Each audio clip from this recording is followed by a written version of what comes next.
Good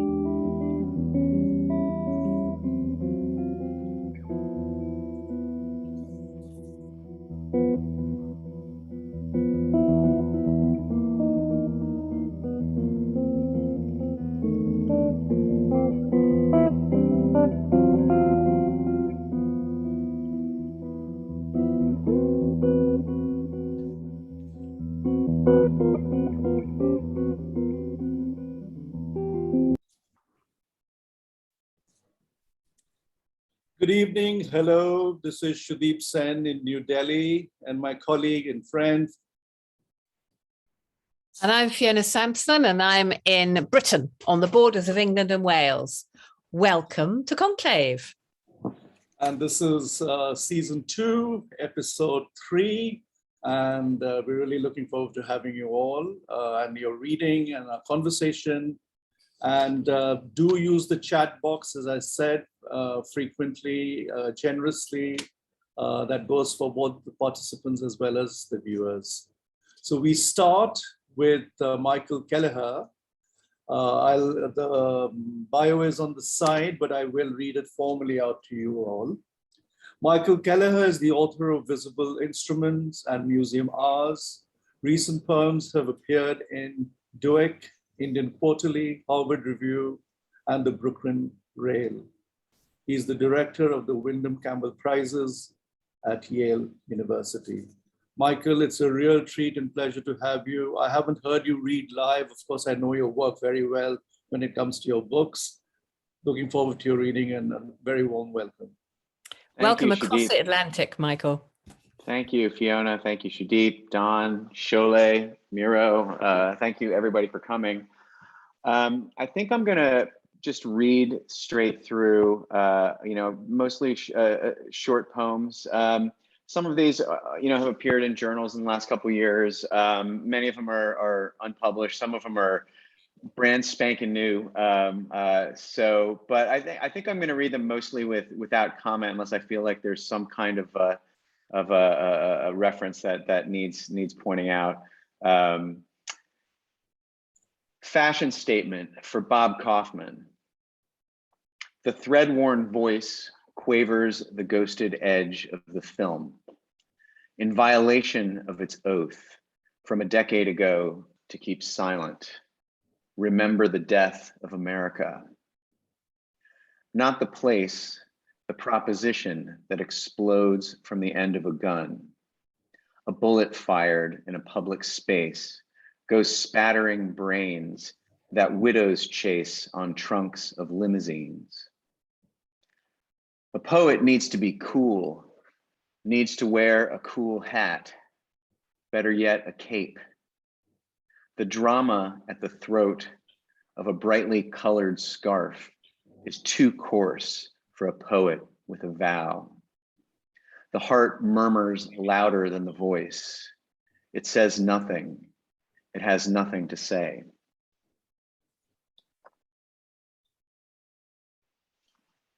Surveillance state. Jealousy is a kind of error, as are most weather forecasts. Often, mail gets delivered in boxes too large for their contents. Am I asking too much when I demand an explanation for the dandelions on the lawn, the humming of skyscrapers, explosions thumping underground? On the trembling white wall, mirrors throw refractions of day-old light. A doorway seizes. Words refine the corners of my mouth. And now the humming is coming from within me, deep and abdominal. It wants to say war. Instead, it says, what? A foghorn bellowing. I know you can hear me and that the dandelions are microphones. I rub their heads against my chin. The residue is yellow and true. Lovely. An attempt at reading a poem by Laura Riding Jackson.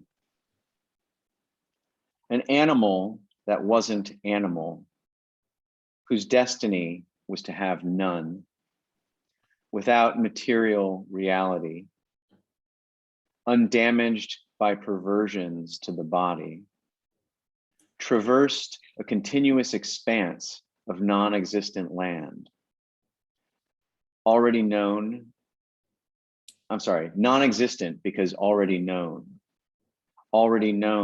because already mapped. It could be seen one instant, the next it would evanesce in angular cuts of sun. The stars forever wink inscrutable signs. They never die, but open, close, open, a binary code. The final stage of thinking happens only once. Everness in angular cuts of sun. Lovely. Freedom. Standoff at an abandoned ranch in which the man with the gun imagines himself to be a man without a gun, inside another body, in another place altogether.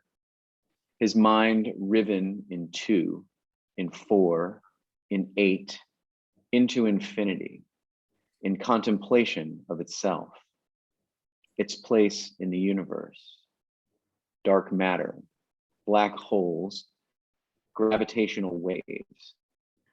He finds, as he tightens his grip on the stock, he prefers to think in terms of heavenly bodies, celestial beings, there, not there, corporeal when necessary, otherwise not. My body is like that, he says aloud, surprised at the sound his voice makes.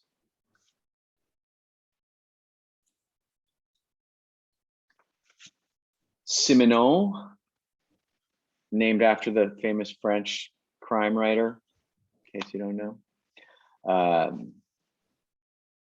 Noisome metal tracks snake off in every direction.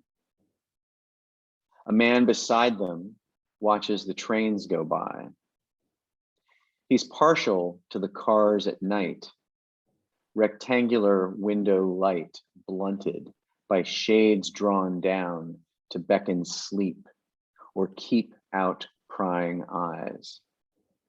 His own, he thinks, pry not, but rather imagine ardor under drooping lids, moistened lips as red as the hat pulled securely down upon her head, through which escapes the bulk of a body's heat, or so he's read. In daylight, the riders repel him.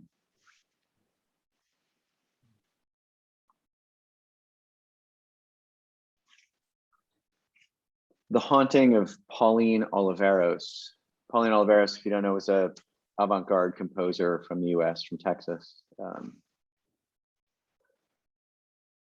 And I took, the idea for this came from I had watched an oral history interview with her where she was talking about her early experience of sound as a musician. The Haunting of Pauline Oliveros. A lovely summer's day in Texas. Car rumbling over Texas roads, cicadas clicking in Texas trees, tires click on Texas tarmac, Texas radio static whistles and pops, engine clicking, cicadas clicking, tires clicking tarmac, a lovely summer's day in Texas. My parents' Texas voices rumble. The static the radio makes between stations in Texas clicks. Cicadas whistle and pop. Voices click. I tune to my parents' voices clicking through pops of AM radio static. Click, click, click, as if they were with me still.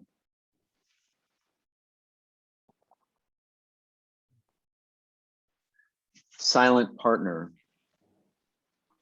Faces arrayed in a flourishing arc against a snow-white wall. Their conversation mute.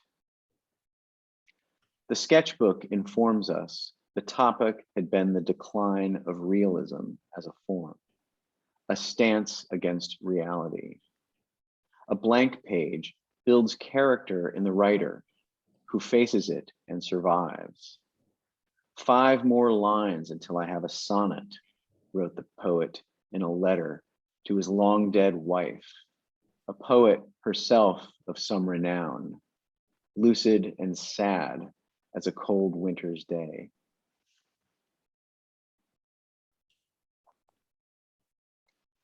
Massacre Rim. Some nights, the dark sky sanctuary is illumined by conversation on subjects other than stars.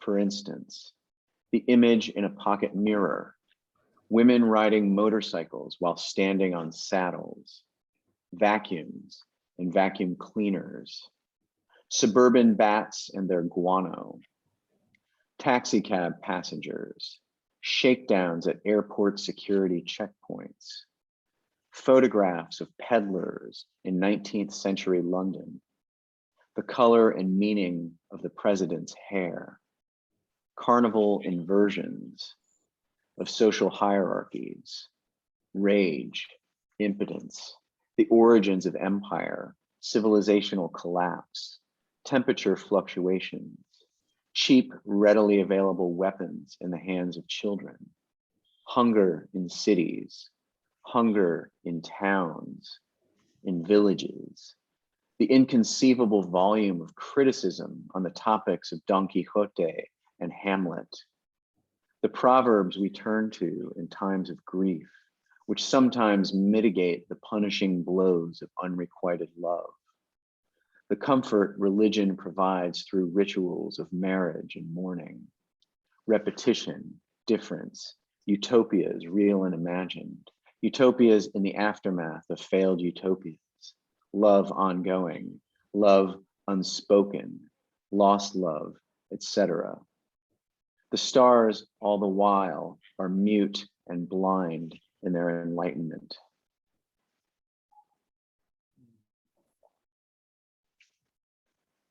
At the movies with Lisa and John,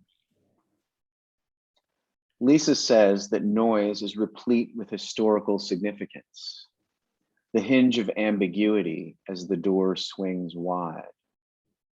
On the other side of it, John imagines himself not exactly dead, but buried alive as men wander the forest, recording indigenous sounds, an act of radical nostalgia, given the abundance of noise invades even the most pristine acoustic environment. Lisa says she wants to be a plenum, and why not believe her? There is no such thing as silence, nor in nature a perfect circle. Yet I map my heart's desire as if there were. Each small feeling reverberates with force enough to make the flower on John's lapel flutter, as if a solar wind blew in from outer space. The screen dims. Lisa says darkness is always contra, contingent on opposition. The ideal is everything at once, John retorts. Time felt as a child alone in a room, arms dangling off the bed, feels it. That kind of boredom. Lisa posits the existence of the soul as a cone of sound that enters through the ear and becomes a mirrored cone of oral transformation. John laughs and hands me the rose from his lapel. Listen, he says, and I do.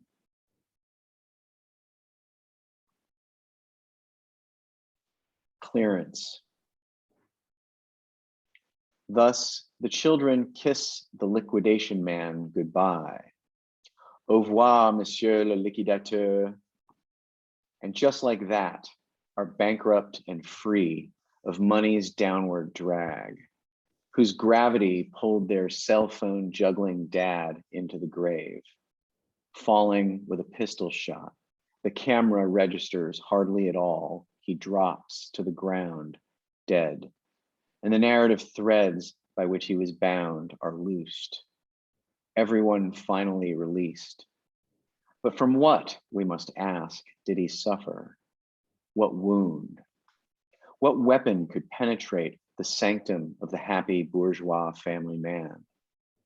He knew his history, his place in it, could tick on his fingers the names of saints tiled in gold, or the artist made the hand of God reaching down, extending aid or perhaps to snatch him back to heaven.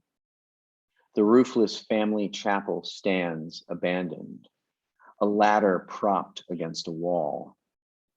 The saints with their blank white eyes look down. Everything is for sale. Everything must go. I think this is the last one. Yeah, this is the last one. Eternal recurrence.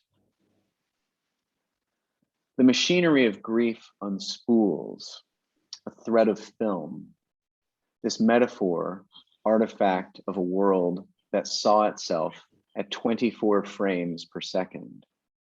The rate at which the eye can see a thing, say an umbrella opening beside a road, a cloudless sky, the passing smile of a handsome man in a car. He waves to the crowd the moment before his head jerks back and explodes. How it all slows down sometimes, so that a passing cloud above is seen, so that from this slowing down, a kind of feeling can arise, a locus of memory, a physical sense of having been here before, of having felt this suddenly acute awareness of loss, this sharp, inexplicable pain in the side, a kind of mnemonic device forgets entirely its cause. 33 years later, to the day, the magnetic image of a cloud of blood occluding over half my father's brain. And 22 years after that, the umbrella opens again as we carve the holiday bird. Again, there isn't a cloud in the sky. Again, that sense of foreboding returns, as it did last year and the year before that, the bolt pulling back again to open breach. Thank you. Bravo. Beautiful. I think particularly, it's interesting that you chose this last poem to read, your second stanza there, how it all slows down sometimes so that the passing cloud above is seen. The way you read, there's this wonderful sense of slowing things down. There's this calm, almost prayer-like quality all through the poems. Very, very different, in fact, from, if I remember when I read Museum Hours, for instance. And but what I want to ask you is, your poems are, of course, always very artful and extremely tightly wrought in terms of phrase making and phraseology. And I remember particularly that long 17-part heliotropic poem in quintets in Museum Hours, which is actually a brilliant piece of writing. Tell me how important form is, because clearly it is. When I read the poems on the page, clearly that it comes through very, very strongly. And your reading, of course, has a very soft glossing over it, in the sense that it doesn't alert the reader to the use of form, which is, of course, the right way to do it, because you're almost hiding it. So if an intelligent reader or an attentive reader wants to see the constructional pattern in your poetry, he or she can. So I'd like you to talk about form, because that's, I think, a very important part of your poetry. Yeah, well, I mean, I think, having studied with the people that I did, form was always a question that was central to the conversations we were having. I studied at the University of Buffalo in the 90s, and my professors were, Robert Creeley and Susan Right. Howe Okay. and Charles Yeah. Bernstein, and so Yeah, you I can hear basically that. spent X number of years in graduate school, asking these questions of poetics, like what, how is a poem made? How is a poem spoken? How is a poem written? And how do these ideas all sort of gel together? And of course, hanging over that, Creeley was sort of the godfather of all of that, and his famous statement, repeated in Charles Olson's projective verse manifesto: "The form is never more than an extension of content." So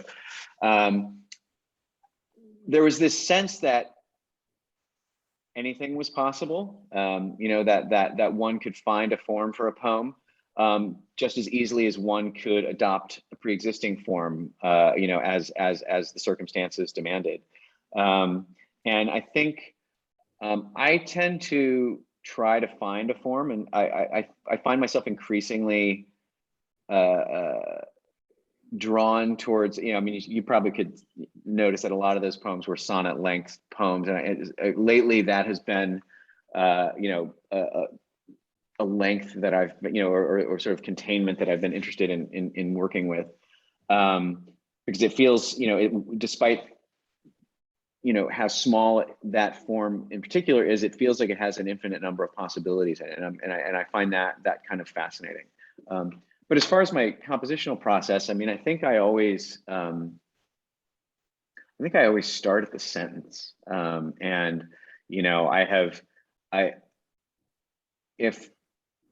if I didn't edit, I think every single one of my poems, whether it's sonnet length or 10 pages long, would be a single sentence. And I've done that before. I mean, I have,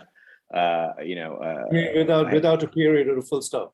Yeah, I mean, I have a poem that's in, well, no, without a period or a full stop, correct. So, I mean, I have a poem, a couple poems in my last book that are, 10, I think the opening poem is a 10 or 11 page sentence, and I use commas and things to break it up in line breaks. But, and so I think somehow that form for me is, it mimics the unfolding of my thinking, so that there's this way in which I try to get a momentum going, and I move forward, and I keep moving forward, and I keep moving forward.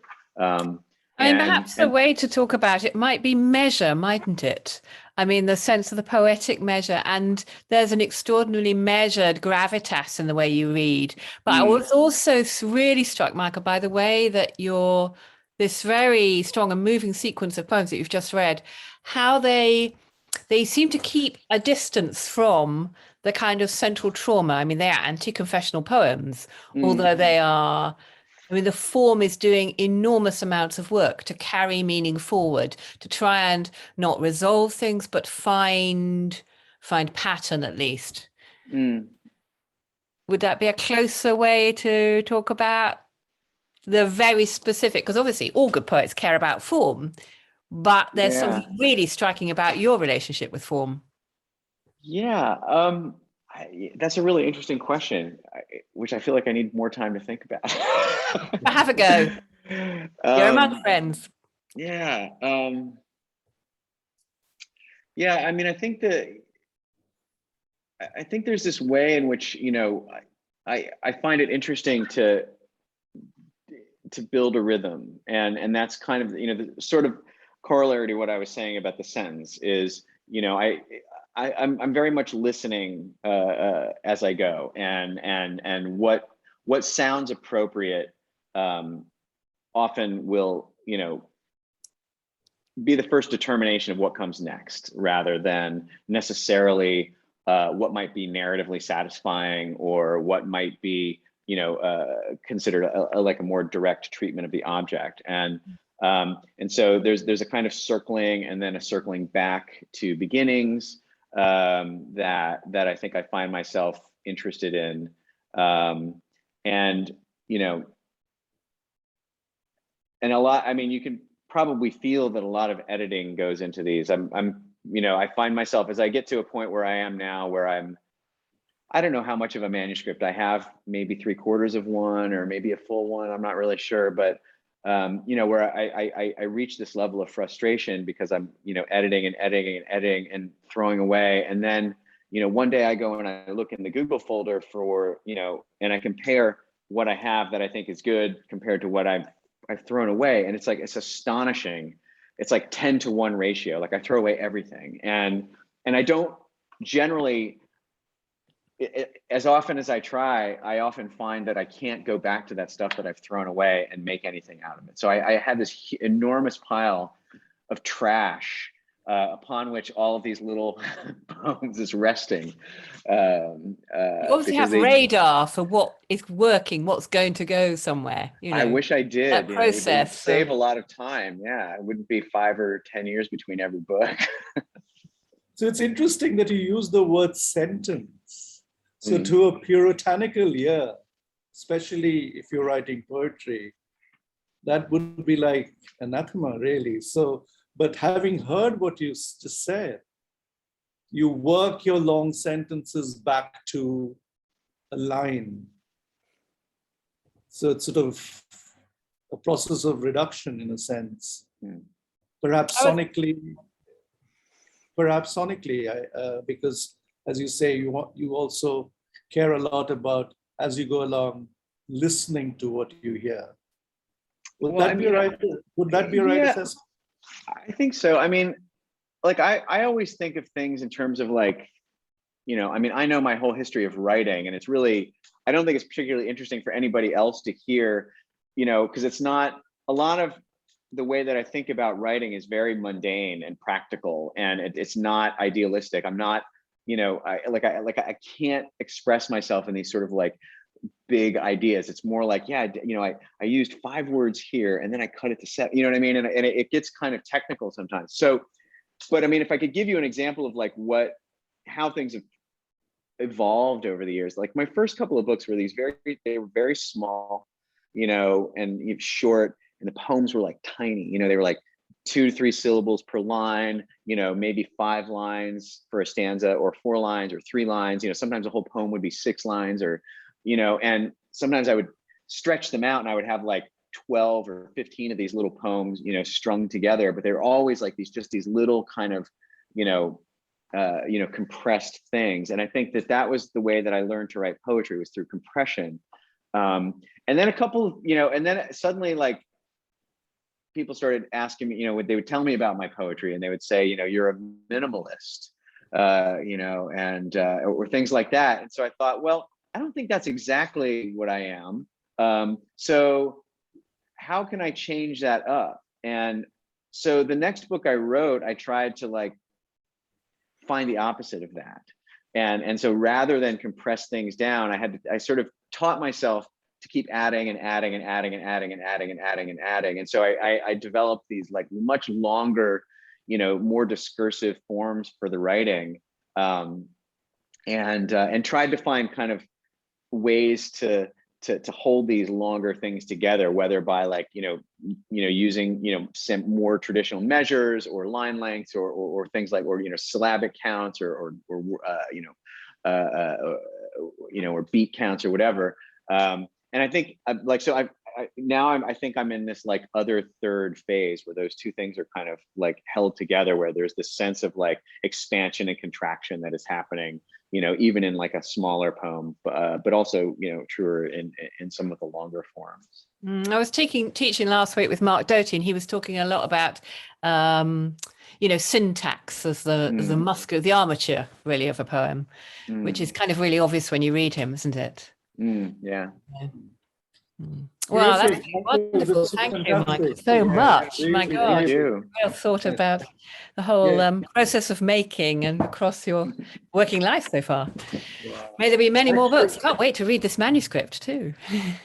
Thank you. Yes, and you mentioned that perhaps it's very boring for people to hear about the mechanics of how you make a poem, but our program is essentially that. It's not a large literary festival, but it's a boutique, tight, well curated festival for just this kind of discussion, which is why we do it this way. And there's a lot of time for talking about poetry. So I'm glad you did that. Thank you very, very much. Thank you, Michael. Thank you. Thank Brilliant, you. brilliant. Looking forward to seeing everybody else. Yes. Yeah. Yes. We're Yes. feast. Yes. So, Sholeh, are you there? I see your picture. There you are. Sholeh, really looking forward to hearing you in a square format because your readings are larger than life, I know.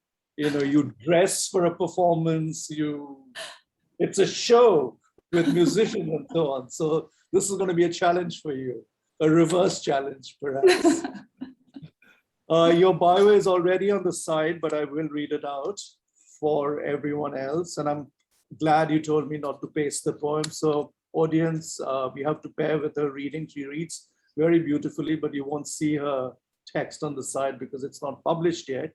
But when it is published as a book, go and buy it. That's the key. Sholeh Wolpe is an Iranian-American poet, translator, and playwright. She's the award-winning author or editor of more than a dozen books, several plays, and an oratorio. Her most recent books are Keeping Time with Blue Hyacinths, Sin, Selected Poems of Farrukhzad. It's excellent. I really love that book. I mean, thanks to your translation, it's a poet I admire now. And of course, your translations, the Conference of Birds, which came out a couple of years ago. Her forthcoming memoir in verse, Abacus of Loss, will be released in March 2022. She has lived in Iran, Trinidad, and the United Kingdom, and is currently a writer in residence at University of California. She lives in Los Angeles and Barcelona, where she's joining us from. Tough life. And for more information, her website's there for you to see. Sholeh, a real treat, a very, very warm welcome. Welcome, Sholeh.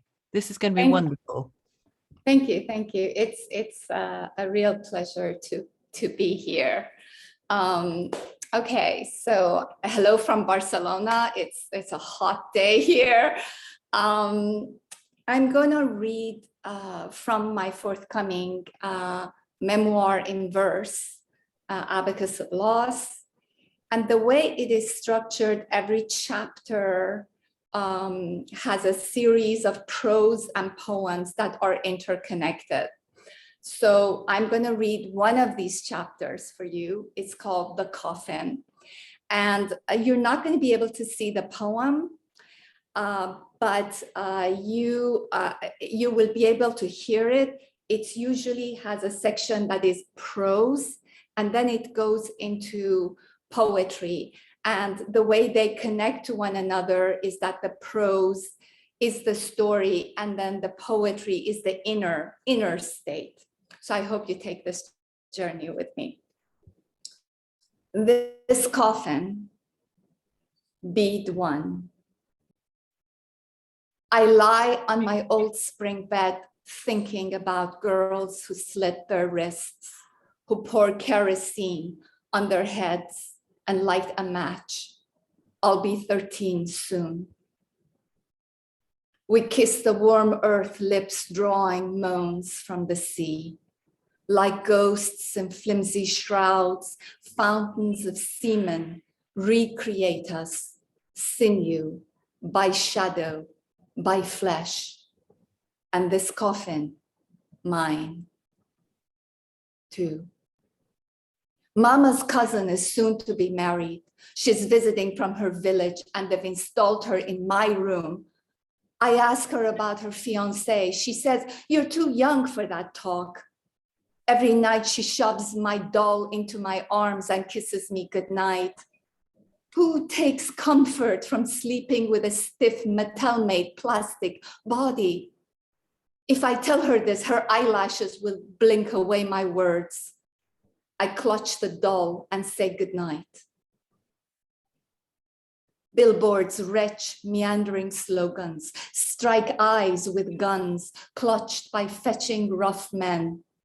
Gone are the Marlboro cowboys roping their cattle, half-smoked cigarettes dangling from mouths. 3. I'm on a hill high above Tehran. Below, the city is veiled with smog. I take a deep breath and walk down into the gray mass. When I return, I write what I have seen. In one story, a girl is stolen by a monster who hides her in a cave and loves her until she catches his monsterness like a cold. In another, a boy whose schoolmate calls him najes, unclean, takes revenge by spitting into their Coke bottles when they are not looking. I have 15 such stories. I submit one to a contest at school and win. I show mama and daddy the medal and read them the story. They smile and say, bah, bah, good job. When I tell them I have many more, they say, go do your homework. It's almost dinner time. The house is corpses of women cooking meal after meal. The house is my voice trapped beneath blue bed sheets. It is a child on a rooftop watching stars, those scorching bodiless heads shooting across night sky. My country stands behind a tree laden with fruit, yet hungry. Instead of seeds, it plants landmines in the fertile soil, arranges vowels along its windowsills like shells from an oil-ridden shore. I carry my coffin on my back. 4. I contemplate opening my veins with mother's kitchen knife. I ask the poster of Gugush, my rebellious pop idol, what's the point? Would my death cancel the wedding they're planning? Will it stop all jolly feasts in the family this year, next year? Will they sing at my funeral? Gugush narrows her eyes, lifts up her chin and says, wear a red dress, will you? This city chokes in morning glory, which grows along its tall windows over the tables and chairs of restaurants, through the crevices of brick-built walls in old libraries. At the border station, they fill up our tanks with shoes and nightmares. 5. I have perfected the art of eavesdropping. I hide behind furniture, crawl under mom's bed, listen to adults. The skeleton keyhole of my bedroom door opens to the living room. I stick into it a long straw taped to a heavy paper rolled into a megaphone. At night, the adults bring out baklava and tea. They huddle around the bubbling samovar and talk. Our walls are thick so they don't whisper.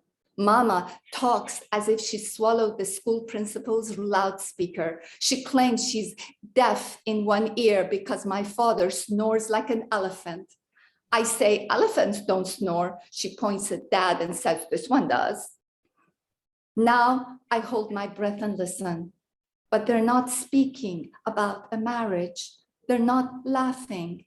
Panic, like smoke, enters through the keyhole. Who has been arrested? Fear rocks the cradle until the city falls silent. It licks the inky outlines of churches and temples from its lips, the shadows of unbelievers and infidels. Doors uproot themselves. Want some ash for your soup, a little for your lover's tea? I promise I will not haunt you. This is only to cure us of our names. 6. In Trinidad, my aunt takes care of me. My grandmother cooks and gives plenty of advice. I get fat, I get lost. My skin isn't dark enough. It isn't white enough. My hair doesn't curl tight, nor does it drop straight like a waterfall. I wish I could iron my tongue, crease it sharp so I could belong. Women sing absence like opera. They sprinkle it on white sheets like perfume, graft it to trees like branches from homeland, indelible sacrifications on their lips. The dance is this late breeze, swings the hangman's rope, cold fingers through my hair. 7. Daddy sends me to an all-girls boarding school in England. My roommate has long blonde hair. She mocks the dark hair above my lips. I buy tweezers. Mother's cousin calls, says the Basij came knocking on our door looking for her husband. He ran out the back door, thank God, but they would not leave empty-handed. They went next door and arrested our pregnant Baha'i neighbor. I want my Mattel doll back. I want it shoved into my arms. I promise not to eavesdrop. Refugees trail the narrow roads like sheep wandering edges of hallucination. They have no names and their throats are foggy with mournful songs. They are the dead who smell of bone ash. They carry their coffins on their backs and the bones in their eyes ache. 8. Think of those left behind, he says, the young girls they just hanged for refusing to convert. A good religious girl, I'm on display under a bell jar. No boyfriends, no late night parties, no drinking. In the United States of America, all daddy cares about is to protect my virginity. He guards it like his wallet. Don't wish for death. It may hear you and come dressed like a clown. Don't wear your scars like notes scribbled on the margins of books. Don't line your shoes along the cold wings of a plane about to take off. Fear licks my living skin like a lynx. I walk with a coffin on my back. 9. To escape daddy's rules, I get married. He is relieved. It's exhausting to protect a girl in a place like America. He holds his head between his palms when mama reminds him of what we have lost. The losing never stops, not just things, family, neighbors, people we have known all our lives. Dr. So-and-so is now a dishwasher in a diner in DC. The engineer who built such and such bridge lays tiles in rich people's home in LA. My school principal and his wife, well, they just disappeared. Tonight, I lose the way to my next dream. Like a candle in a paper boat, Daddy offers me to the sea. I chant every prayer I know, but no mermaid takes pity and returns me to my childhood. My songs will not wake the moon's face, the house grass, snow, donkeys burdened with almonds. Instead, the sound of knives sharpen against darkness. Instead, my blouse aches from this cold, contagious absence. 10. For a girl like me, living at home with her conservative parents, the only way to have sex is to get married. I pick the youngest of them, a few years older than me. He too is a virgin, alas, which makes the first night, well, a bit complicated. Someone says, think cucumber. Now, I'm a Persian girl, so of course I imagine a tiny cucumber, the kind my mother chops 5 or 6 at a time and puts in our Shirazi salad. But this is America, and a single cucumber is a rolling pin. A man tells my husband the first night is like slaughtering lamb. Make it swift. Well, how to be swift with a clueless virgin is a conundrum my young husband does not solve that night. The day after, at the customary lunch party, men eye me with playful ease. I can almost hear their thoughts. Not a virgin anymore, eh? They look me up and down to see how much I have changed from the night before, as if a man's penis is God's miracle rod, electricity and all. I go to the bathroom and throw up in the mirror. It is years later when I taste the durian. It smells of that night, a melange of onions and used gym socks. It tastes like his kisses, creamy garlic, caramel, whipped cream. I eat the durian because I can, because it is delicious, the way throwing up is delicious after a humiliating meal. 11. I divorce and marry again. I look for home under every rock, inside every shirt, between pistachio shells, even in the smoky cloud rising from kebabs cooking over hot coals. I am naive, so I have children. They teach me everything except the meaning of home. And when they're gone, I run again. There is no kitchen on the rooftop. Here are the abandoned bicycles, the colors you buried between walls, the rush of a train over a crumbling bridge. The hyacinths carry the stench of false spring, its incessant comings and goings like lovers, the bandit wolf, the psychotic cat, the horny dog. Come back, Sholeh the child.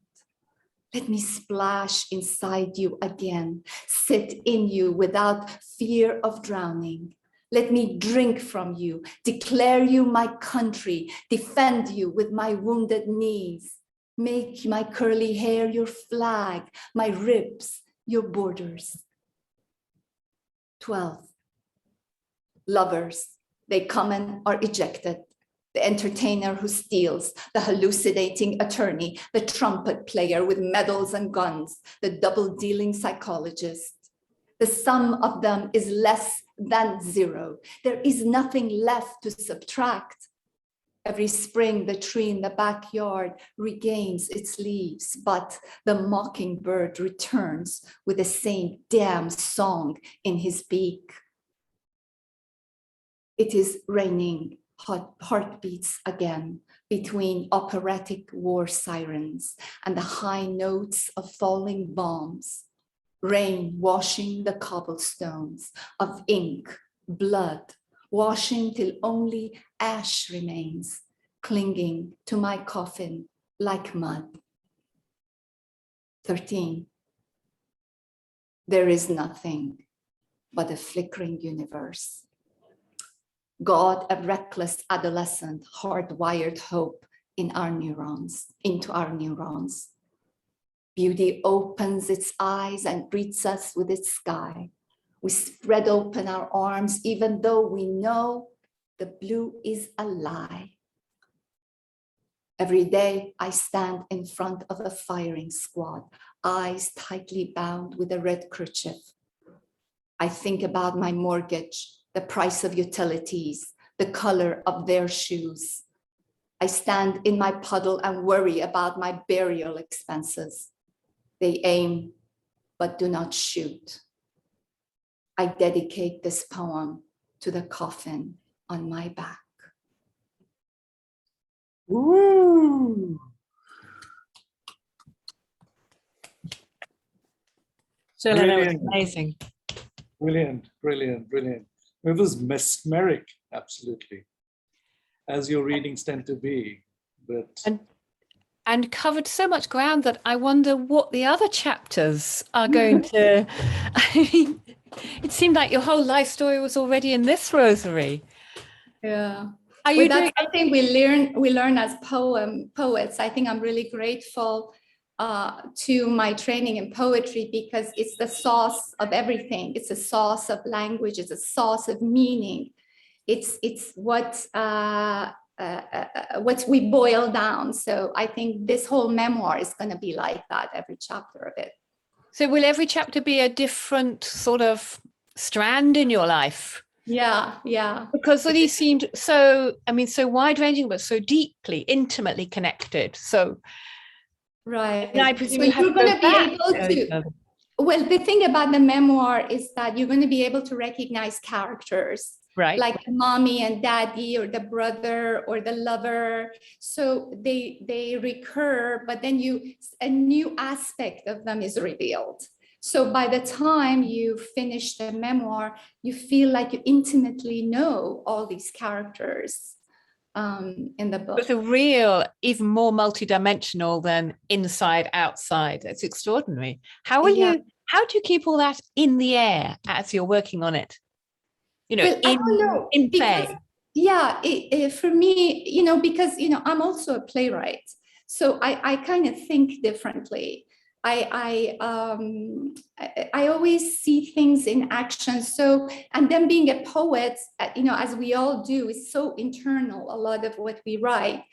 And I wanted to balance that. I want to tell a story, because sometimes in a memoir, like a regular prose memoir, we only hear the story, and we don't really hear the inside, what's happening in the inside of the characters. And you can never just write it in prose, what is happening inside the character. It really has to be in poetry, So I was able to kind of balance that. You hear the story, and then what's the turmoil inside the character, the thoughts. Absolutely. And the beauty of the language, spreads across both, so that you feel the internal and the external bleeding into each other, of course, as they do in life. And I write, biography as part of my life. And I've really noticed, I agree with you, that absolute problem of just writing the and then of somebody's life doesn't bring them to life. Yeah. You have to have the illogical private language of the texture of experience, as you so wonderfully do. I hope so. We'll see what comes out. And what I love about it too is that yeah, very much. I agree with everything. And as you can see on the chat, there's some wonderful comments you're getting as well. I was very tempted to paste everything up there, and I can't. So and all of us, at least Fiona and I, certainly have the poems ahead of time, and I was reading it on my screen as you were reading it aloud, and two things struck me. Of course, you did alert us that the top half of each section. I love the way you call each section a bead. It's like a rosary. It's like a prayer. No, it's abacus. No, it's abacus. Yeah. Yes. So the whole book, keeping the losses and gains of my life, and then the last chapter is a tally. Oh, I wish I didn't ask you this, because I had another narrative going on in my head. But that's good. That's good. It's great. But what I was saying was, of course, I had the visual reference to your work. So the first part first section of each section is in prose, and the second section is in poetry. Very much like, in a sense, not exactly, but very much like how the waka form, the Japanese haibun, works. Mm-hmm. Not dissimilar, in fact. Very, very similar. Yeah. But when you were reading it, and I was trying to, because I closed my eyes for a couple of the sections. So when you were reading it, to me, the tonality of your prose and poetry were very similarly cadenced, which is obviously it's a compliment, of course. So to me, you were reading this long poem. But of course, when you see it on the page, you separate it out in terms of prose-like stanzas or paragraphs, one should say, because it's prose, and you have verse. It's a complicated sort of ritual. But the reason I use the word ritual is because I think in your poetry, the whole idea and nuanced energy of a ritual is so, so important. Everything is a ritual, whether it's burial, whether it's memory, there are these stunning lines, which when you juxtapose, they are illogical, but they make complete sense, Because of course, I also realize that Eastern context, you know, the Middle East is much closer to my culture than say America, which you're also writing about. So there's that unsaid poetic construct which is embedded in your poetry. Again, as I asked Michael, I'd like you to talk about form, because this is a very, very interesting way to present things, especially because it's a memoir. Yeah, well, the form is, as you said, you very eloquently explained it, you know, the form is what it is. And I wanted it to be, I wanted to write a book that is very visual. And I'm glad what you mentioned, that even though the poetry section was not like, if you read it by itself, it doesn't make any sense. But when you juxtapose it within a life, it makes perfect sense. And I wanted to convey that. Because this is how we live. I mean, if you think about, for example, the concept of time, you know, I'm really fascinated by the concept of time. And time really does not exist. The reason time exists is because of our relationship with the universe. That's why time exists.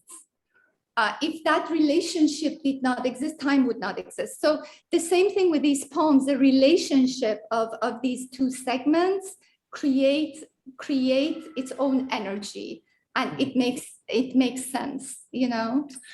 Yeah, no, partly what I meant by form was not just form as we understand form in poetry, but also I was thinking of the formality in tone.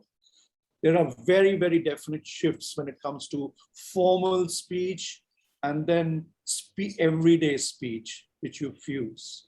So that's because I know, again, in our kinds of culture, there is that very formal side of things, too much sometimes, you know, and then there's the informal side, where in America, the formal side pretty much doesn't exist most of the time, unless it's a graduate degree giving ceremony or a president's speech in that sense. So it's interesting that how you kind of fuse the two. I just love the way that you're expanding the capacities of both the prose and the poetry. You're stretching the possibilities in both. And that's wonderful. It's wonderful for what you're doing, and it's wonderful for, you know, poetry in general. Okay, thank you. The other thing I wanted to ask you, because you're a translator, and I see aspects of your translational skills permeating into your poetry. Let me address that. Because people say that, and you see, what sometimes people not you though, people confuse the poetic voice of the translator and the poets that you're translating.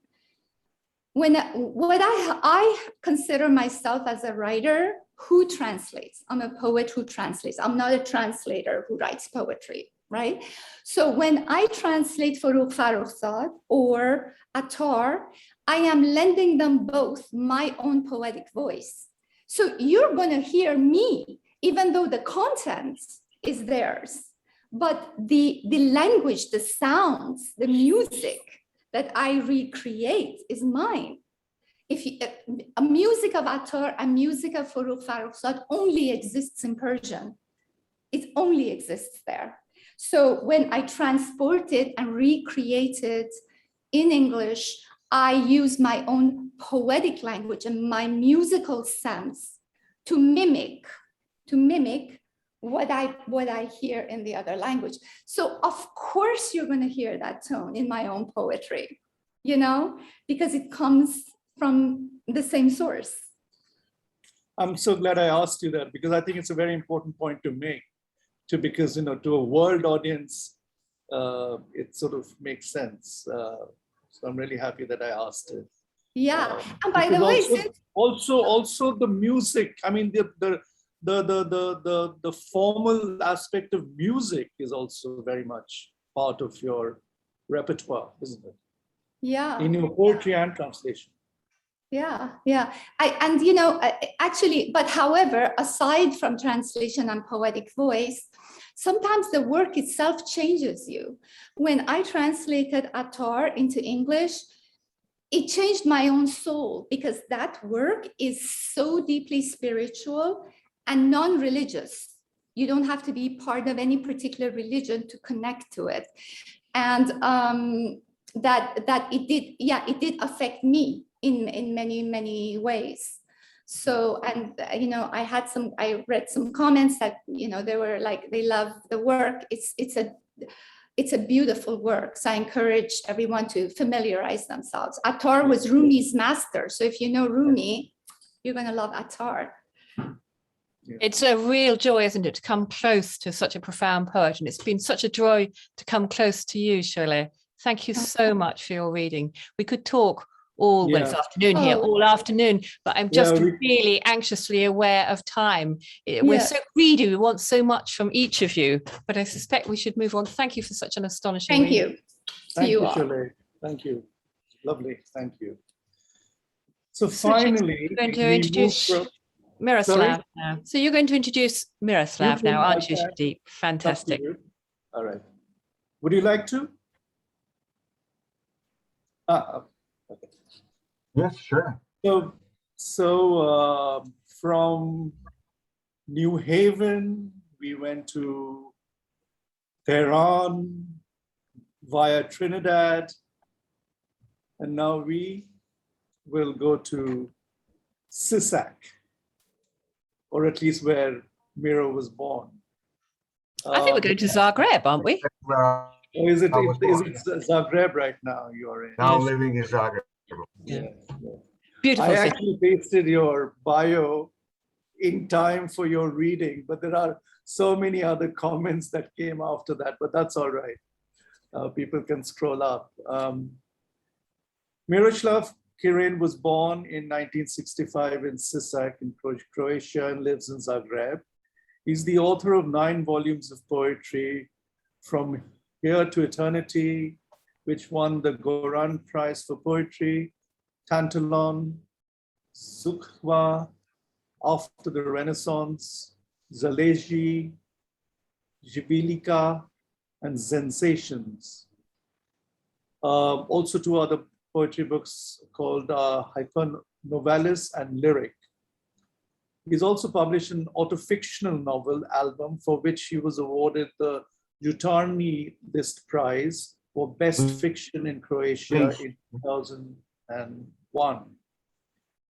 The book, The Excavated, 2012, a collection of essays on found photographs, corresponds with his first prose book album, which focuses on the family photographs lost in the 1991-95 war in Croatia. His forthcoming book of short fiction is titled Bebania, which comes out next month. And he's the member of the program board of the Goran Spring Poetry Festival, which is a wonderful, wonderful festival, as many of you know. Miro, it's great to have you.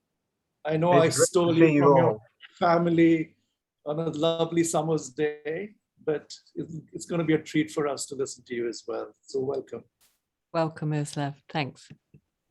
Great to see you all.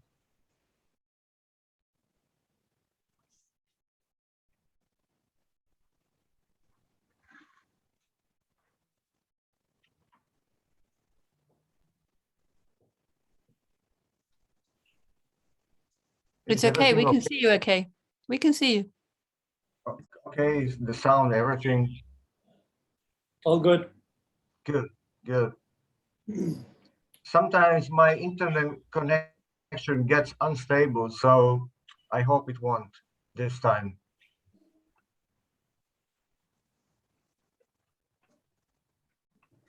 Do I have to start reading now, or? Yes, please. Yes, absolutely. All right. So first, I'll read from the book that is forthcoming now, which is a book, which is a kind of imaginary travelogue through time, places, and lives of my native region. Now, recently, that is almost a year ago, struck by a terrible earthquake. I started writing that book almost 2 years ago. I didn't know that that was going to, of course, to happen.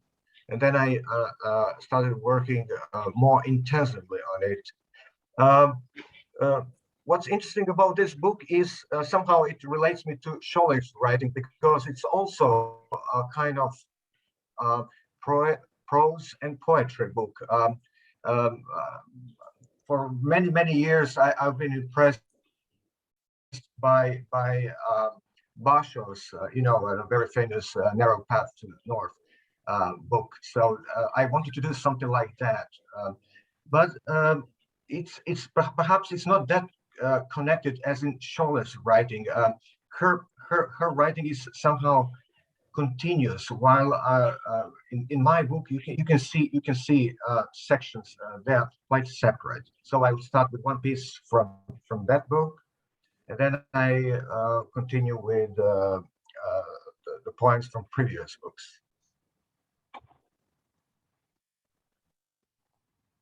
Kuća koja se pokopala. Gore u gorama je ta kuća i nitko je neće pa se prodaje. Lijepo na komadu žutog kartona velikim crnim slovima piše nečiji telefonski broj. Iz auta ga je teško zapisati, treba stati. Ali tko da stane ondje, nema se gdje stati. Između ceste i kuće odmah je dubok jarak. Dakle, treba čitati brzo, u letu. Prodaje se već neko vrijeme, žuta boja kartona sve bljeđa, brojke se ispiru. A onda se jednoga dana na kući pojavi osmrtnica, netko je umro. Netko je iz te kuće umro, a ne možemo do njega. Jer ne znamo tko je, mrtav i bezimen. Dvojica žive jedan u drugome. Opet prođem autom, čitulja je još ondje, prođe i cijela zima, proljeće i opet ljeto. Putujemo na more starim cestama, a moja mi kći klikne. Eno je, još je ondje. I onda opet putujemo kroz vrijeme i u tom vremenu odjednom ne vrijeme. A ime mu je potres, ne potjeh. Zbi se tako potres i gore u gorama nestane, sruši se kao kula od karata ta tužna kuća sa žutim kartonom na kojemu velikim crnim slovima piše nečiji telefonski broj i s osmrtnicom na kojem je nemoguće pročitati ime pokojnika. I kaže meni moja kći, gle mama, kuća se sama pokopala.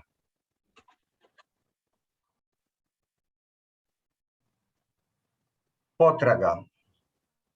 A kako? Kako opet? A kako naš brat, otac, sin, muž, šogor? A kako naša sestra, majka, supruga, ujna? A kako sve u jednom, a nigdje i nitko? A kako kad kao u zemlju propao? A kako kad grad pun postara, a još i na radiju? A kako kad svi sad znaju to lice? A kako kad čudna fotka, a kako nepoznat? A kako kad odjevenu plavu trenirku, a kako kad odjevenu bijelu majicu, crne tenisice, a kako biti različit, a opet prepoznat, a kako kad se o tome neprestano govori i šapće, a kako kad još samo nekoliko dana, a kako kad već neko drugi sličan čeka, a kako kad nema pravog razloga, a kako kad čovjeka nema i nema. Miro, just for a moment, Miro, we don't have the English. Now Sudeep, I think, is not sure, or yes, I can't get hold of Dawn either to put the English on. Miro, Sorry. if you let me know which poem you're reading in English, I can paste that, because I only have the English translations. That's if you when you're reading in Croatian, that is. The last one was Search. The Search and okay, and the next one? And I'm not sure. Now I'm not sure about the English translation of the one that I'm going to. Iz usta mi ispada jezik. Iz usta mi ispada jezik. To više nije jezik, to je golema jetra teleća. Onog teleta što su ga zaklali. This is about tongue. That language. Language. And the Kako one was how. I'm sorry. Out from the beginning. Iz usta mi ispada jezik. Iz usta mi ispada jezik, to više nije jezik, to je golema jetra teleća, onog teleta što su ga zaklali prekjučer. uvjerava me mesar moje omiljene mesnice, ali ja u mesnicu niti nisam otišao. Nemam ni omiljenu mesnicu. Samo mi je jezik ispao iz usta ta golema jetra. Vraćam je u usta, guram u grlo, odustajem kad shvatim da me guši. Moj jezik ponovno ispada, vješa se, plazi po vratu, liže tijelo. Moj jezik, moj preveliki jezik. So this was all in Croatian. Now the section in English. You with your hair swinging left, right. They don't allow me to read on the tram, especially you with your hair swinging left, right. You're tossing it onto the page I'm reading, splash, all the words Spanish, and I have to look up at you. What would Jane Hirschfield say? Why did I stop reading in the middle of the poem to judgment and essay? You changed my life with your hair, as eating an artichoke changes the taste of whatever it is eaten after, says Jane. Hair is of a rather odd nature, seemingly dead. You can cut it, you can burn it, yet still grows. And then my lively fingers comb it, get entangled in it. Their life gets entangled. Someone else's life does. They change their taste. Suppose I suddenly wish to see your face as you're tossing your hair. At its best, I can only hope to see the flash of your hands that will come out of the blue to raise your hair, comb it with the fingers, and then let it mercilessly splash across the pages of my book, like foamy water from the bucket thrown out into the street at the end of the shift at the barber's.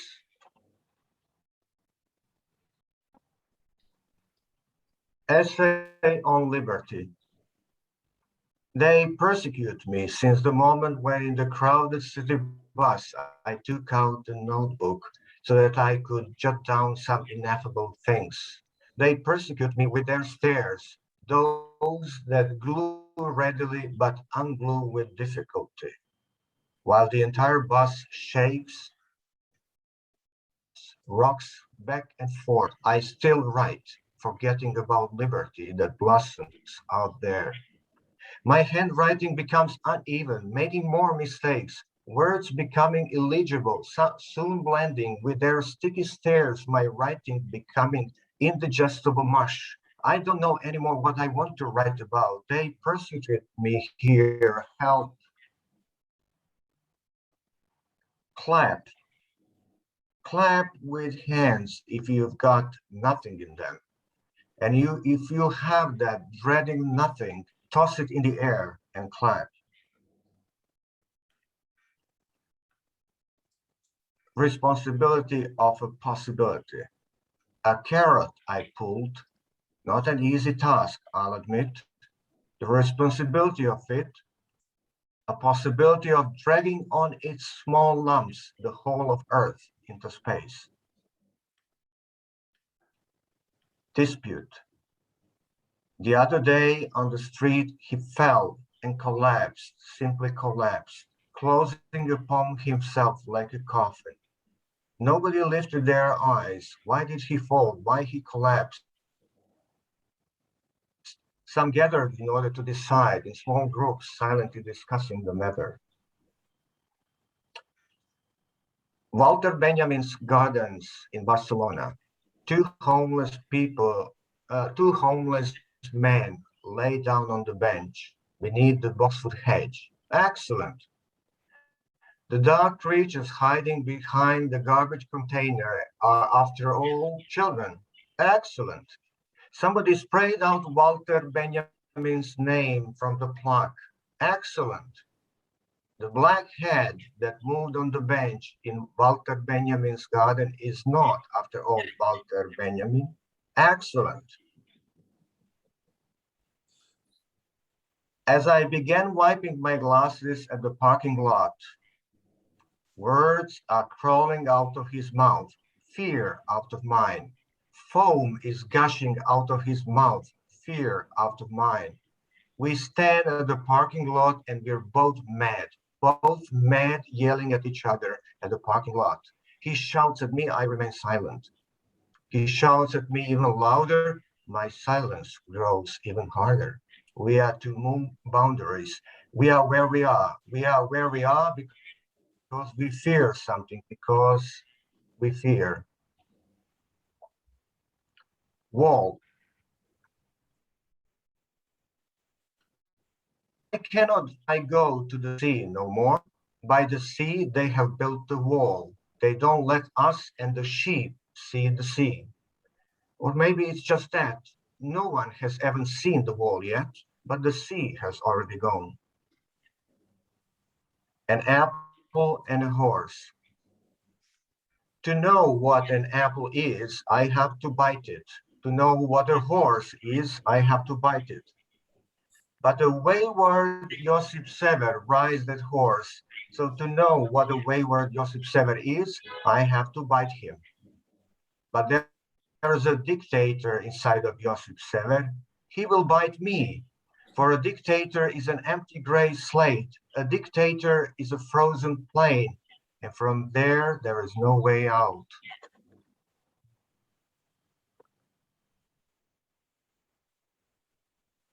Miroslav. For a long time, I thought the person selling the fruit at the market is actually Miroslav Sholeh. Unlike me, he didn't know he was Miroslav Sholeh, though he looked like Miroslav Sholeh, even more like Sholeh than Sholeh himself. All he thought was how to sell fresh figs from Zadar, for tomorrow they'll be gone. That was all he thought about, that Miroslav Sholeh from the market. Bands of thought from 4 to 5. I'm really bothered by this thought, this endless thinking. Bending easier than rubber, I take on all sorts of shapes. Today, for example, I'm a woolen vest, and you a steel pole. I rub against you from the right, I rub against you from the left. Frrr, it's so electric. A reason.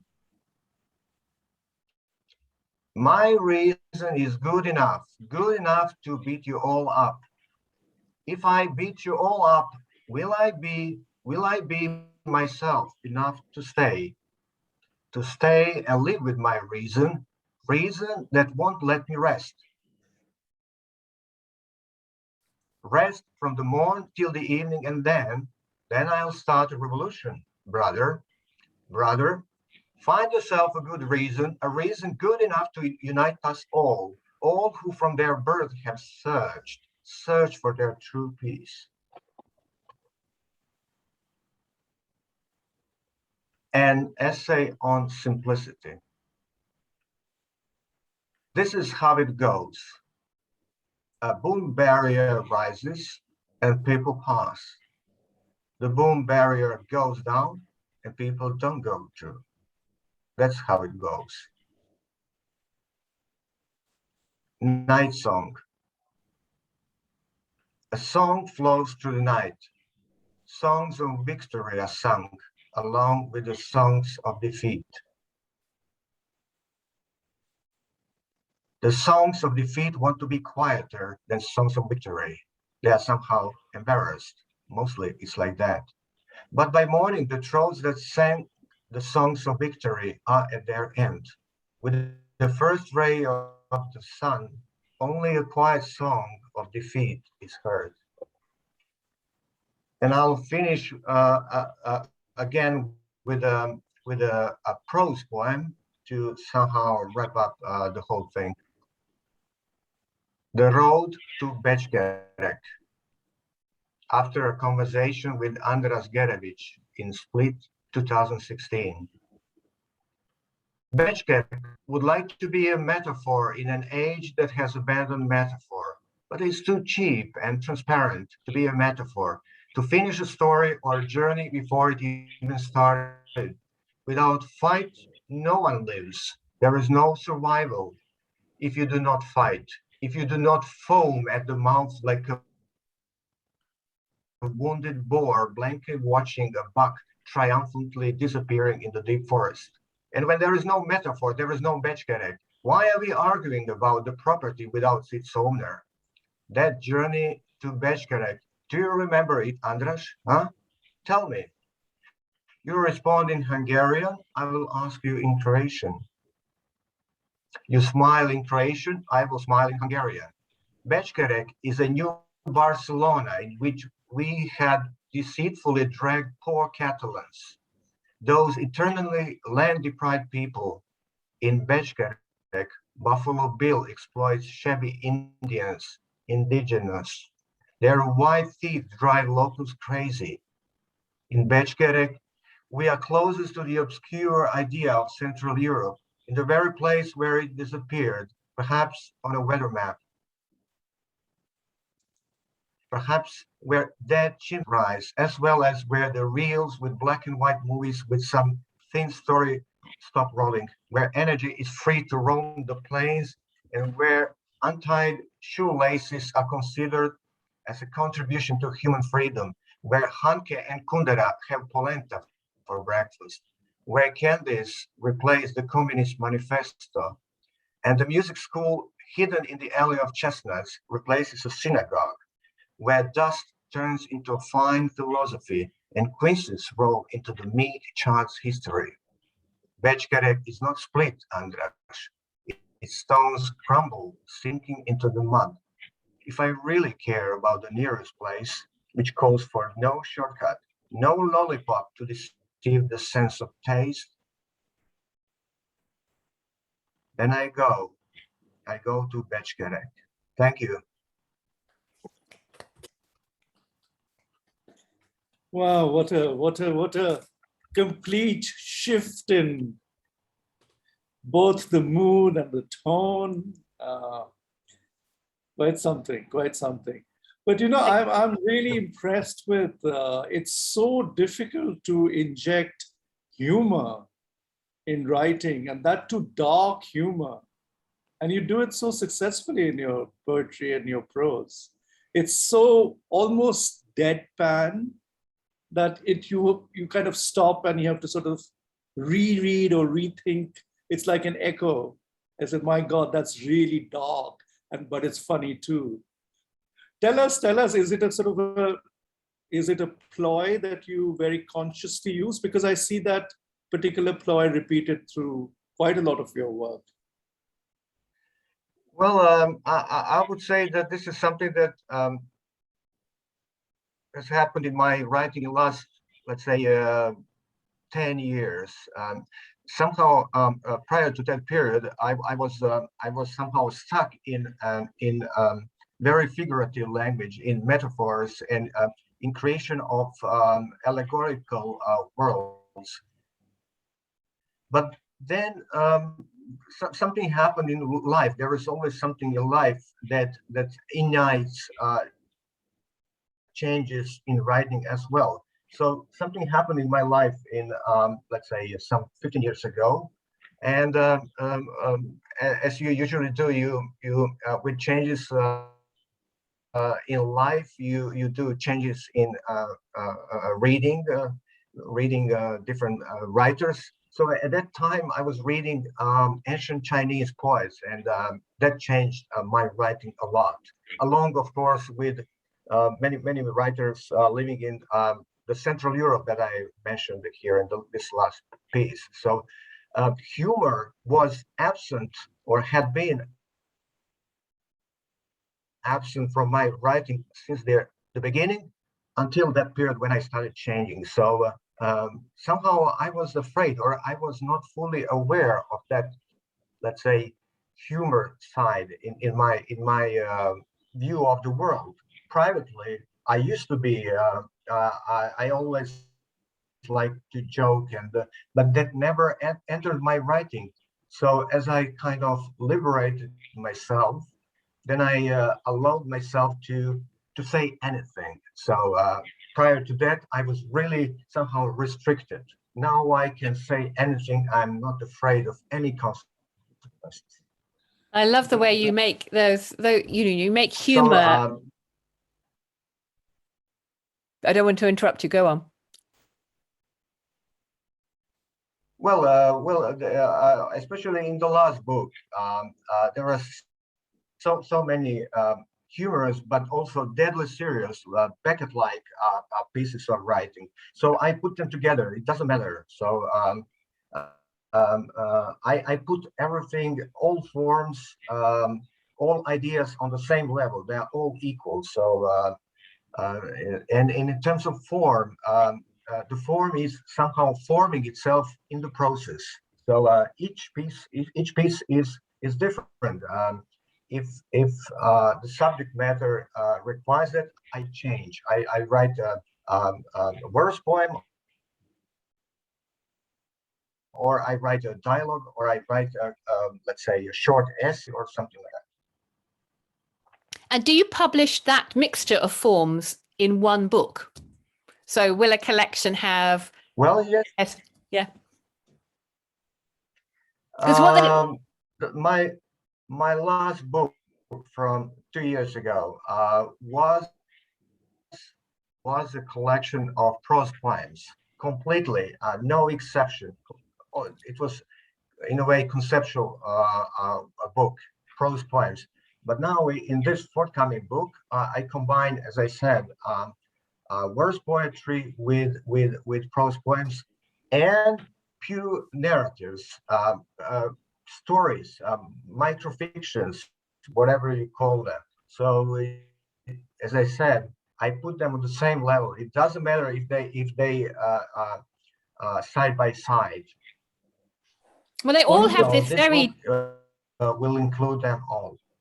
They all have this very distilled quality. They may be a joke, but they're also a proverb. They're a riddle at the same time, and it's very like the ancient Chinese, isn't it? The kind of the wisdom in the just lift up the covering veil and just say it. Yeah.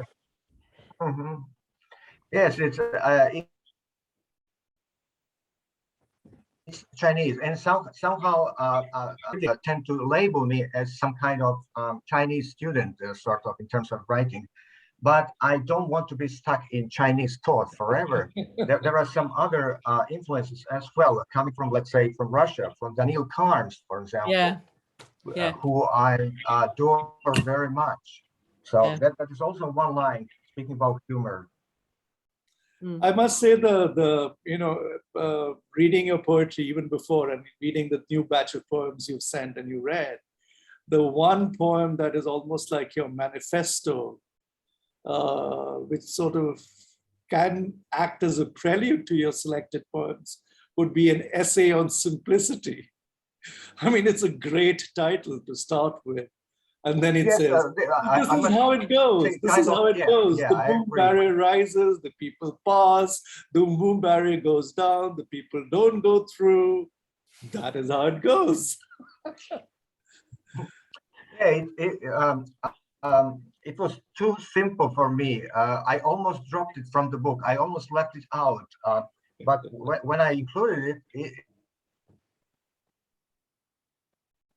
it became one of the most successful poems, and everyone likes that poem. And they remember, is that the book where that poem comes from? Yes, it's the book. They forget all other poems, more ambitious, but they remember these 4 lines or so that I almost left out because they were too obvious. See, what happens is, and this is a question to all the poets, I suspect, because as poets, we sometimes get way too serious and take ourselves too seriously that we eliminate poems which at least visually or at the surface level looks or sounds simple. However, if you take this particular poem as an example, it's actually quite a complex comment on everyday society or the politics of where you're living and elsewhere. So is that something that, obviously you've been surprised because people have been asking you that this poem becomes successful. So do we self-censure too much? And this is a question to all of you, actually. I mean, all 3 of you can answer in different ways.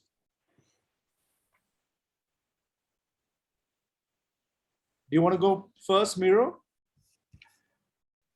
Well, I just wanted to add, I was thinking about the same problem at the time Michael was explaining his approach to form, when he said that he was simple in the beginning, and then he started writing longer poems by adding and adding. Well, this was my case earlier, but I have not given up that practice. I still do that. I love to add and somehow amass pictures, images, thoughts, facts. Sometimes I like that. On the other hand, someone wrote that I like that commentary, if I can find it. Where is it? I tend to eliminate any verbiage that isn't essential. Scott Norman Rosenthal said that in one of the commentaries. This is what I also like to do. Yes. Sholeh says she's having problems with internet connection. So if she doesn't respond, she's thinking of us.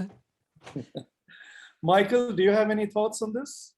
Can you repeat the question? I got a little lost in all the internet confusion. Can you repeat the question? The question is, sometimes when we are putting a book together, we tend to censor ourselves. So if a poem visually, or at least as a poet, feel that it's not as complex or complicated, we tend to leave it out. So well, yeah, I mean, I think that kind of a question goes to the heart of a poet's ability to assess his or her own work, right? I mean, I found this many a time, and I think Miro was describing something like this earlier in some form where, there are these poems that you just like toss off once in a while, you know what I mean? And you don't think anything about them, you don't put any work into them, you don't put any thought into them, and you don't particularly like them. And then you read them at a poetry reading, and everybody goes crazy for them, and you wonder like what, and then you spend months like fine tuning a poem, like every single syllable, and you read it and you get blank stares, and so it's hard sometimes, I think, to assess, how an audience would respond to a poetry, or what the value of the poem is. And I think that's I mean, one of the challenges of putting a book of poetry together, I think, is that it's not, unless it's a book length poem, it's not like one thing, right? You're trying to put a lot of disparate things together. And that can be, I think, a very frustrating process. And, when you write, as I do, in a lot of different modes, I mean, I think you got my, my meditative mood today, but I also write in humorous modes, and I write in different other modes too. And there have been times when like I'm trying to put them all together into a collection, and I can't get it to work. And then this weird thing has happened, like, so, and it's almost like an every other book thing where like my first book, like it was like my first collection. I'm trying to put it together, and I could, and I had all these different modes and styles and voices, and just no idea how it all fit together. And so what I did is I did kind of censor myself formally, insofar as I chose all these poems that basically like looked the same, right? So even if they were doing different things, saying different things, whatever, like there was this kind of like visual continuity that, went from page 1 to page 100, right? And so you would look at it and you would say, oh, well, these all look like they came from the same person or something, you know what I mean? Like trying to figure out what it is. And, and when I look back at that collection now, it feels really stiff. It feels like I'm holding back, and not intentionally. It wasn't in any way like the ways that I was selecting the poems, but because I was so, focused on trying to make it, formally coherent, I felt like I lost some spirit and some life in it. And then the second book, I was like, well, fuck it. It's all going in, right? And so, I'll have like a longer meditative poem. I'll have a funny poem. I'll have, a short poem, when you read it, it's all over the place, but as a collection, it feels much more vibrant and alive to me. you know? And so for me, there is this kind of way in which, you know, I have to allow, I don't know, dissonance into like the construction of the collection, in order for all of the possibilities and all of the ways that I want to speak to find their voice. Otherwise, that's the kind, like I do censor myself in this formal way that ends up being this other kind of censorship. Right, right. Sholeh, do you have any thoughts on that? Or maybe as a parallel, since both Miro and Michael have answered which poems to put in a collection in the printed form, maybe the parallel question would be, there are certain poems which we always choose when we're doing a live reading. So what are your thoughts on that? Because, you know, there's that too, because sometimes we leave out poems which we may like a lot, but we may not work when you orally read it out to an audience. Do you have any thoughts on that? Or do you do not discriminate one way or the other? Well, it depends. First of all, I'm sorry, I have a new internet connection and it just kind of, that's all right. I didn't hear the earlier questions. I was having trouble. But to answer your question, personally, and this is a very personal choice, when I give a reading, even from collections that are not, say, the continuous memoir, I like to tell a story. I'm a storyteller. And I pick poems so that they connect, so they are a journey. I like to take the audience with me on a journey. Maybe that's the playwright and storyteller in me. But that's a personal choice. Yeah, sure. There's a query by John Elliott. It's on the chat box. So if anybody wants to take that up privately, please do. He's also given his email ID there. Yeah, Michael, go ahead. Sudeep, can I had asked a question in the chat a while back. I was just wondering if I could ask it to Miro. I said I really like the translations of some of the poems into English, the ones that specifically use English vernacular. You know, when I hear that refrain of excellent, excellent, excellent, that conjures up a very specific character in, you know, American English anyway, as a person who used that word, you know, almost like a kind of Jeff Spicoli character in Fast Times at Ridgemont High, you know, like the stoned surfer dude, or Bill and Ted's Excellent Adventure, something like that. And I wonder how that sounds, you know, or with any of your other, you know, English translations, how that vernacular English sounds when you compare it to the way that it's spoken in Croatian, and what that conjures in your ear.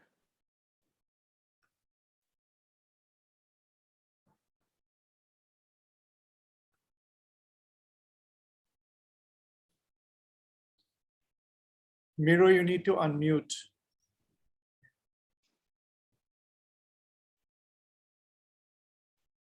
Well, sometimes I do my own translation. Sometimes I ask other people to do that.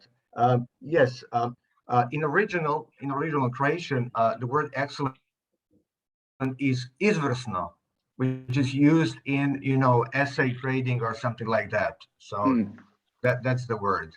But you also read it beautifully. You said excellent, with that kind of slightly cool, ironic diction, which confirmed all the English speakers' beliefs. It is strongly ironic. Strongly ironic, not just slightly. Yeah, exactly. Well, on that wonderfully ironic note, about, there is a scene with migrants in the parks, right? Yes, I'm taking someone else's perspective. Of course you are. It's about migrants and, you know, anti-Semitism, the deletion of Walter Benjamin's name. It's anti-Semitism, it's migrants. It's absolutely, of course. Yeah. I was just complimenting your reading style, Miroslav. Well, and on that note, I think we should move to a close, shouldn't we? Because we've run over, as we always do, with these packed with riches sessions. So a huge thank you from Britain to Miro, to Michael, and to Sholeh, not in any particular order except alphabetically. And from Sudeep in Delhi.